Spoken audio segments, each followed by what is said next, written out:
Assalamualaikum warahmatullahi wabarakatuh. Bagaimana kabarnya Ananda yang solih dan solihah? Bunda harap semuanya dalam keadaan sehat ya. Baik, hari ini kita memasuki materi tema 7 Indahnya Keberagaman Negeriku, subtema 3, pembelajaran 3 dan 4. Selamat belajar. Masyarakat Indonesia beragam dalam budaya, suku, bangsa, bahasa, dan agama. Selain itu, ada pula keragaman dalam ekonomi. Mari kita pelajari. Keragaman ekonomi di Indonesia. Aktivitas ekonomi terdiri atas 3 bagian, yaitu produksi, distribusi, dan konsumsi. Aktivitas ekonomi penduduk Indonesia disesuaikan dengan kondisi wilayah Indonesia. Sebagai negara kepulauan, Indonesia meliputi wilayah daratan dan perairan. Wilayah Indonesia juga mengandung potensi alam melimpah, namun potensi alamnya belum mampu dimanfaatkan secara optimal bagi kemakmuran penduduk Indonesia. Sebagai generasi penerus bangsa, kamu hendaknya ikut berperan aktif dalam pemanfaatan potensi alam secara bijak. Apa sajakah jenis aktivitas ekonomi yang dilakukan masyarakat? Bergerak di bidang apa sajakah aktivitas ekonomi masyarakat? Berikut beberapa jenis aktivitas ekonomi dan bidang ekonomi terkait. Yang pertama, aktivitas ekonomi di bidang pertanian. Wilayah Indonesia berada di antara lintang utara sampai dengan lintang selatan. Posisi ini menyebabkan wilayah Indonesia beriklim tropis. Wilayah Indonesia mendapatkan banyak sinar matahari dan curah hujan sepanjang tahun. Kondisi ini sangat mendukung aktivitas pertanian. Aktivitas pertanian juga didukung tingkat kesuburan tanah yang tinggi karena pengaruh banyaknya gunung api. Banyak penduduk Indonesia melakukan aktivitas pertanian. Dengan mencermati kondisi geografis Indonesia, aktivitas pertanian dibedakan menjadi pertanian lahan basah dan pertanian lahan kering. Pertanian lahan basah membutuhkan banyak air, misalnya sawah irigasi dan sawah lebak. Pertanian lahan kering membutuhkan sedikit air, misalnya tegalan dan perkebunan. Jenis pertanian lahan apa yang cocok dikembangkan di daerahmu? Kemudian yang kedua, aktivitas ekonomi di bidang peternakan. Di Indonesia banyak aktivitas peternakan dikelola masyarakat atau badan usaha. Aktivitas tersebut berupa peternakan unggas, peternakan hewan kecil, dan peternakan hewan besar. Beragamnya aktivitas ini menyediakan hasil ternak yang melimpah. Selanjutnya, hasil ternak dapat dikonsumsi oleh masyarakat. Apa sajakah jenis hewan yang dibudidayakan masyarakat? Jenis hewan yang dibudidayakan sebagai berikut. Yang pertama ada peternakan unggas seperti ayam, itik, burung, dan angsa. Yang kedua, peternakan hewan kecil meliputi kelinci, kambing, dan domba. Yang ketiga, peternakan hewan besar seperti sapi, kerbau, dan kuda. Kemudian yang ketiga, aktivitas ekonomi di bidang perikanan. Sekitar 2/3 wilayah Indonesia berupa perairan. Fakta inilah yang menjadikan Indonesia dikenal dengan sebutan negara maritim. Luasnya wilayah perairan menyimpan potensi kekayaan alam yang melimpah. Potensi ini dimanfaatkan masyarakat untuk mengembangkan aktivitas perikanan. Aktivitas perikanan dilakukan secara tradisional. Kondisi ini menyebabkan produksi hasil perikanan di Indonesia belum optimal. Kemudian yang keempat adalah aktivitas ekonomi di bidang kehutanan. Dahulu, hamparan hutan hijau Indonesia pernah dijuluki karpet hijau. Julukan ini karena hutan Indonesia tampak hijau dilihat dari udara. Hijaunya hutan dipengaruhi oleh iklim tropis yang ada di Indonesia. Kawasan hutan Indonesia mengandung keragaman sumber daya hayati. Belum lagi potensi hasil hutan yang terdiri atas hasil hutan kayu dan hasil hutan non-kayu. Misalnya, kina, karet, damar, dan sagu. Potensi ini menjadikan Indonesia sebagai negara pengekspor kayu. Bagi Indonesia, hasil ekspor kayu menjadi salah satu sumber pendapatan negara. Aktivitas kehutanan juga perlu memperhatikan kelestarian hutan. Mengapa? Karena lestarinya hutan berdampak terhadap kehidupan manusia dan makhluk hidup yang tinggal di hutan. Kelestarian hutan dapat dijaga dengan cara antara lain melakukan tebang pilih dan melakukan penghijauan atau yang biasa kita sebut dengan reboisasi di lahan gundul. Hijaunya hutan Indonesia dapat menjadi paru-paru dunia.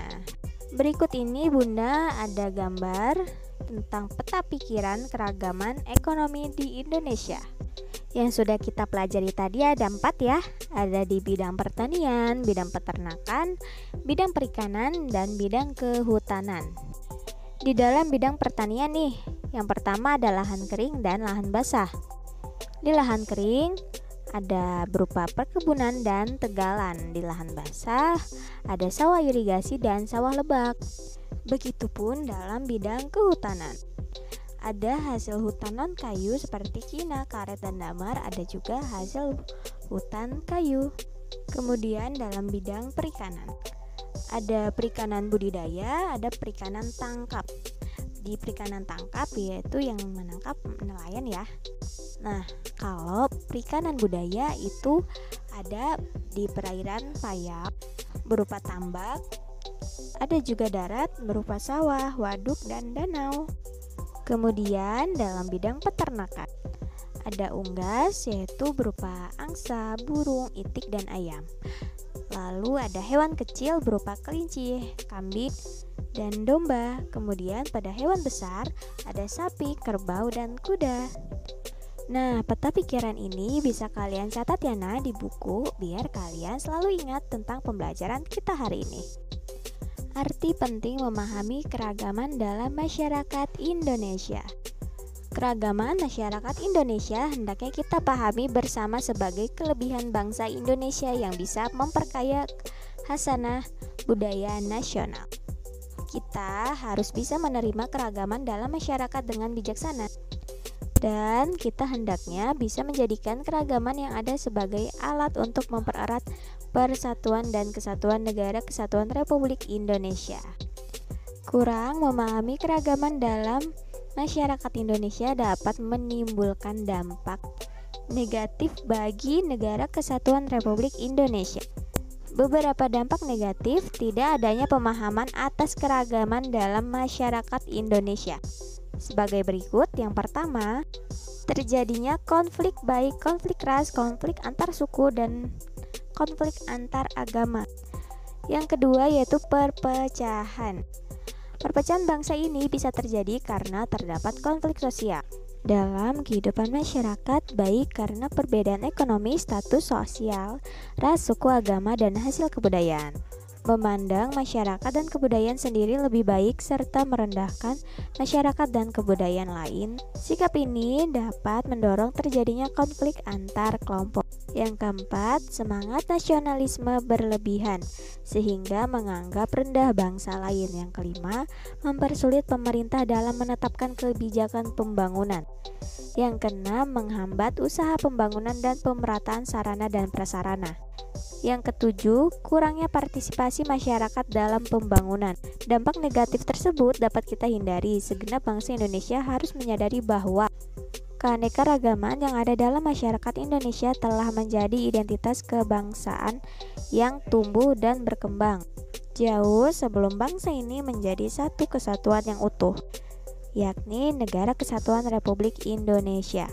Bhinneka Tunggal Ika yang dicetuskan oleh Mpu Tantular pada abad ke-14 ini telah menjadi simbol sekaligus menjadi semboyan persatuan bangsa kita sejak dari dahulu.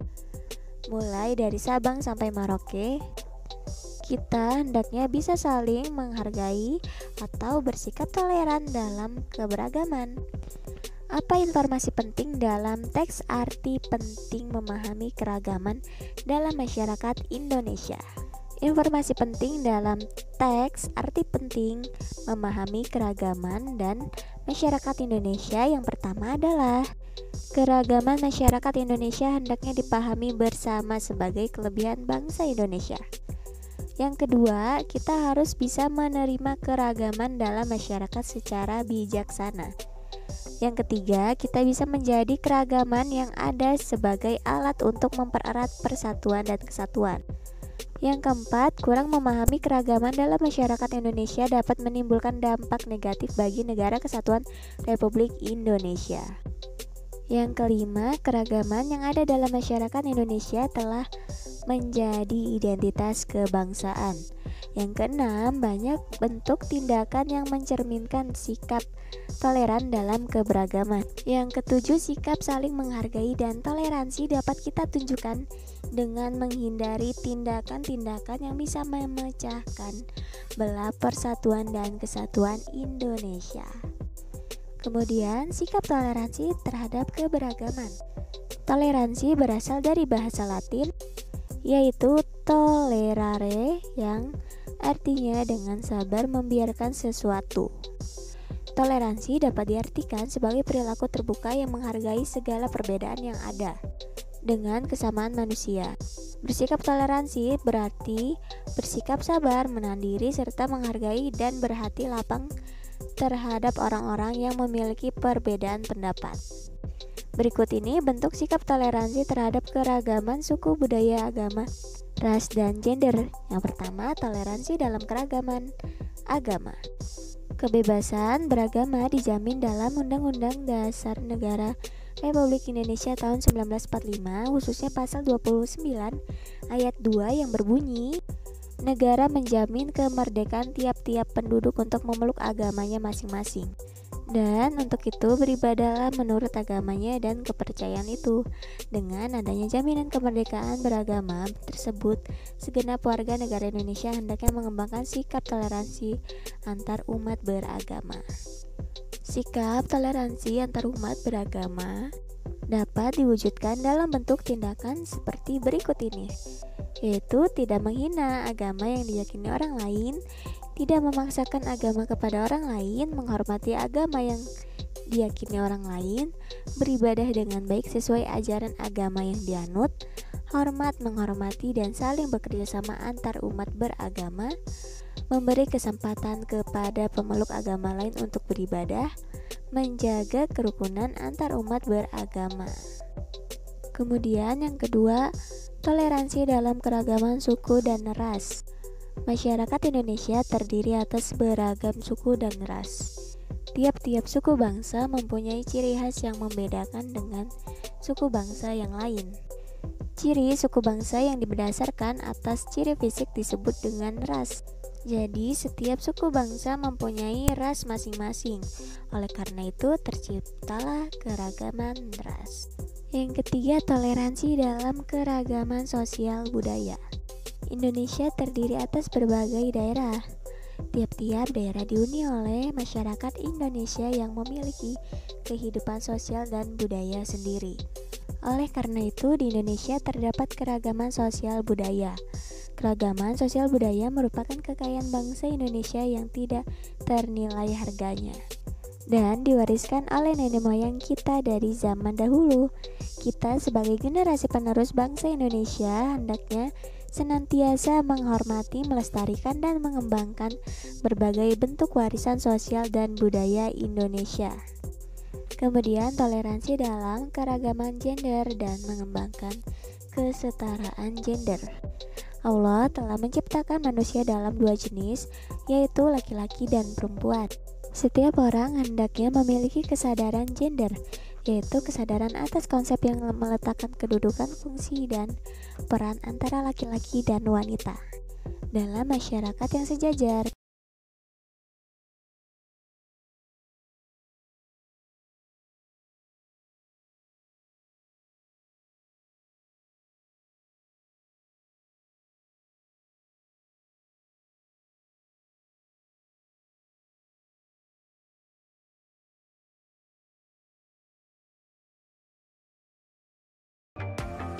Baiklah, mungkin itu saja pembelajaran kita hari ini. Bunda cukupkan ya.